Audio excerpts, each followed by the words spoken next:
Okay, what do I want to accomplish? I want to have something similar as this audio effect direct with four or whatever, but this time as an example, four effects, and randomize that, but then with Videosync ISF shader filters.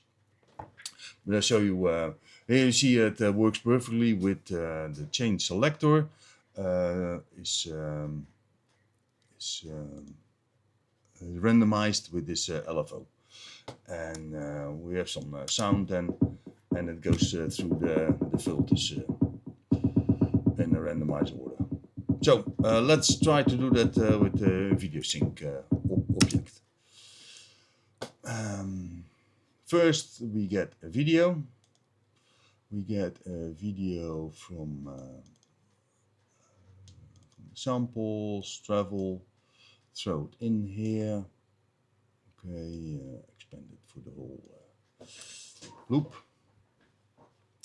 Now we throw in there an audio effect rack.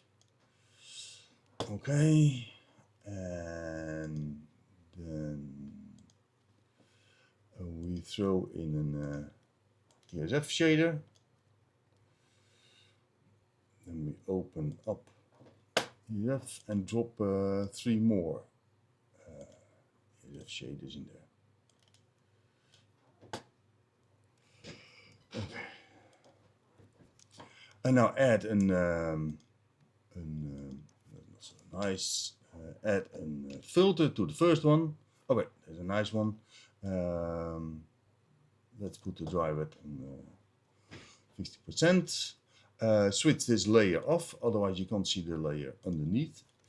But that's the problem with the VideoSync objects. All the objects are always visible unless the chain activator is switched off, or the volume is of course turned down. But we add here now to the other one a nice effect. Okay, so good. Also good. 50%. Switch this one off. Do something funny there.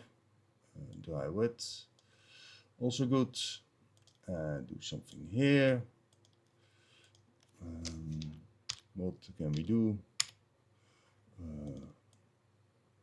That's okay. And switch it off. Now what we have to do is show the chain. And for the first version, we're going to spread the shaders, distribute equally. Now we have to assign the chain selector to macro 1. Chain selector, marker 1.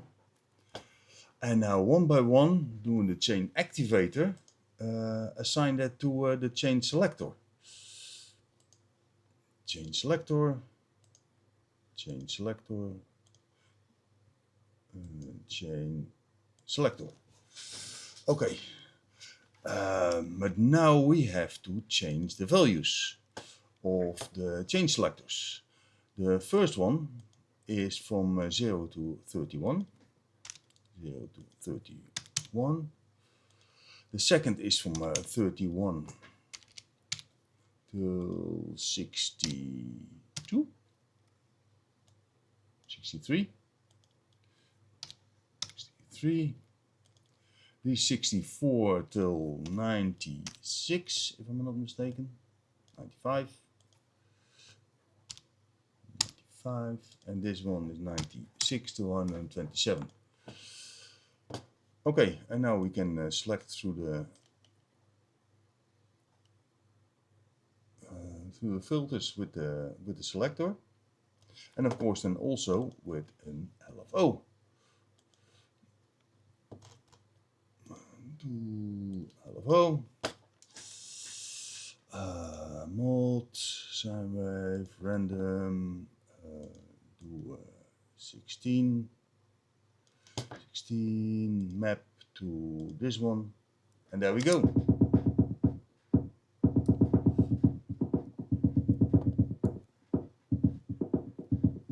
Okay, This works, but it has one big problem, is because of the big range of every chain selector. It can be that the same filter plays multiple times after each other, and you don't want to do that, maybe. So the other solution is to use the method from the 0 to 4.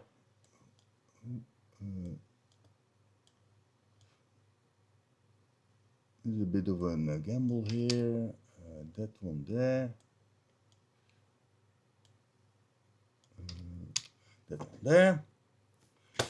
Okay, now we have to remap the values. This from 0 to 1, this from 1 to 2, this from 2 to 3, and this from 3 to 4.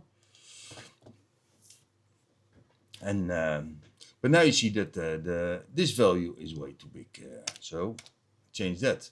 But then it doesn't work because there's something with the values going on, and we can make this work. Show this one here. Do this offset 100 and this something a little up until and that's about 7%. Then it takes all 4. Then it works again. But this is a weird number game that I don't understand why that comes from. So if somebody has a solution for this, why this this weird number arithmetic. But then there's no more that each filter plays only one time where we beat.